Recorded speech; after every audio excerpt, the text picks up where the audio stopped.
ഇന്നെന്തോ special? നമുക്കൊരു beef roast ആക്കാം. വെളിച്ചെണ്ണ ഒഴിച്ചു കൊടുക്കുക.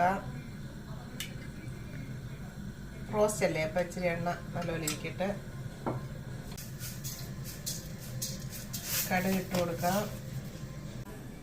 അരിഞ്ഞു വെച്ചിരിക്കുന്ന തേങ്ങാക്കൊത്ത്, ഒരു ചെറിയ തേങ്ങയുടെ അരമുറി, ഇഞ്ചി വെളുത്തുള്ളി, ചെറിയ ഉള്ളി കൂടുതൽ, സവാള ഒരു ചെറിയ ഒരെണ്ണം, കരിയാപ്പല. കടുക് പൊട്ടി തുടങ്ങി നമുക്ക് തേങ്ങാക്കൊത്ത് ഇട്ട് കൊടുക്കാം.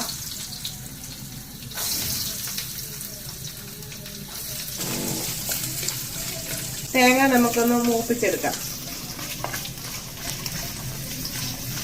തേങ്ങ ഫ്രൈ ആയിട്ടുണ്ട്.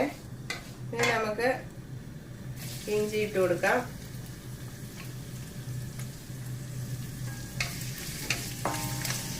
വെളുത്തുള്ളി ഇട്ട് കൊടുക്കാം.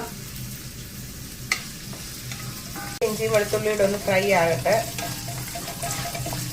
ഇനി നമുക്ക് 2 പച്ചമുളക് കൂടി ഇട്ട് കൊടുക്കാം. കുരുമുളക് പൊടി ഇടുന്നതുകൊണ്ട് ഒത്തിരി എരിവ് വേണ്ട എല്ലാവർക്കും. അപ്പം 2 പച്ചമുളക് ഇട്ട് കൊടുക്കാം. കരിയാപ്പല, ഉള്ളി,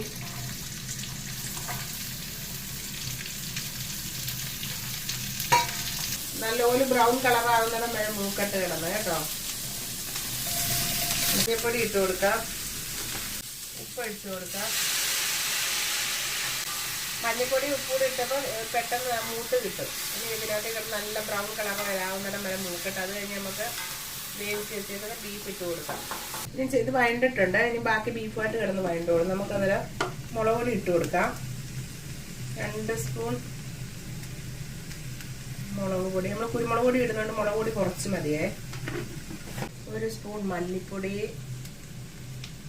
1 സ്പൂൺ കുരുമുളക് നമ്മൾ ബീഫിനകത്തിട്ട് വേവിച്ചിട്ടുണ്ട് ഓൾറെഡി. ഈ മുളക് പൊടി എല്ലാം കൂടെ ഒന്ന് ഇളക്കി കൊടുക്കാം. നമുക്കിത് കിടന്ന് നോക്കട്ടെ. ബീഫ് മഞ്ഞപ്പൊടിയും ഉപ്പും കുരുമുളക് പൊടി ഇട്ട് വേവിച്ച് 4 വിസിലടിച്ച് വേവിച്ചതാണ്. ഇത് നമുക്ക് ഇട്ട് കൊടുക്കാം.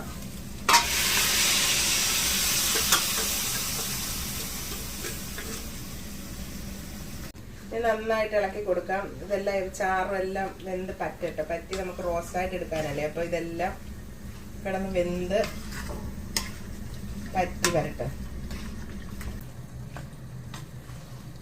നല്ലപോലെ വെന്ത് കുറുകി വന്നിട്ടുണ്ട്. ഒരു ചെറിയ സ്പൂൺ ഗരം മസാല ഇട്ട് കൊടുക്കാം.